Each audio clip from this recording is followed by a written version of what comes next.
Sandra, PIB é o ingrediente, o dado mais importante para avaliar o desempenho econômico de um país, para diagnosticar a economia. Por isso, a gente preparou alguns dados aqui. Por exemplo, como é que esse desempenho do segundo trimestre se compara com o histórico recente do Brasil? Então, em 2014, o PIB ainda avançava. 2015, a gente vê que todos os trimestres foram de recuo, de retração. 2016 também. Somados, os 2 anos representam a maior recessão da nossa história. E agora, em 2017, primeiro trimestre de crescimento e o segundo trimestre um crescimento menor que o primeiro, mas ainda assim no azul, e um crescimento que, como a gente viu na reportagem, veio lastreado no consumo das famílias, no comércio, né?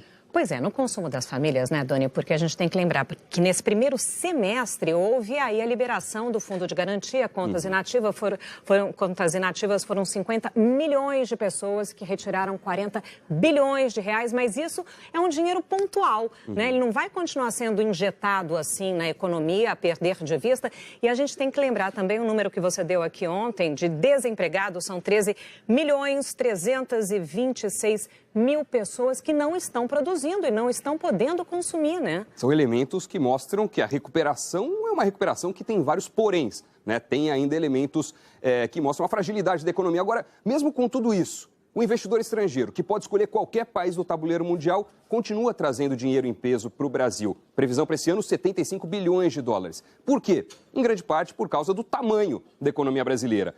O que o Brasil produz em um ano é quase o dobro do PIB do México. 3 vezes o PIB da Argentina. O nosso PIB até o Carnaval é o ano inteiro do Chile. Ou então, 33 vezes maior o nosso PIB em um ano que o PIB do Uruguai.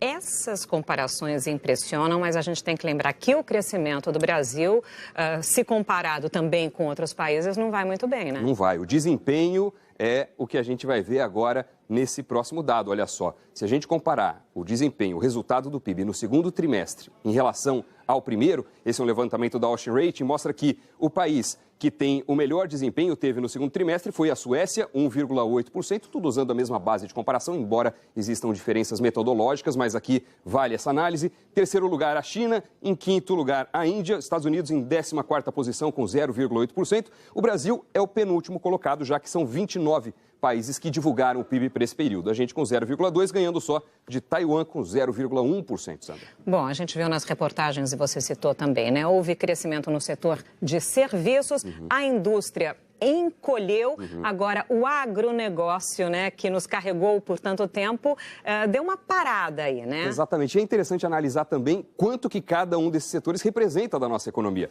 Então, se o PIB representa, ou está aqui nessa barra inteira, 73,2% vem do setor de serviços, que teve uma recuperação no segundo trimestre. A indústria responde por 21% e a agropecuária 5,8%. É uma fatia pequena. E o setor agro levou o Brasil nas costas, como você disse agora, Sandra, no primeiro trimestre. Cresceu no ritmo mais acelerado naquele período em 20 anos e agora estagnou, porque também crescer depois de todo esse desempenho é um pouco mais difícil, né? Haja fôlego, né?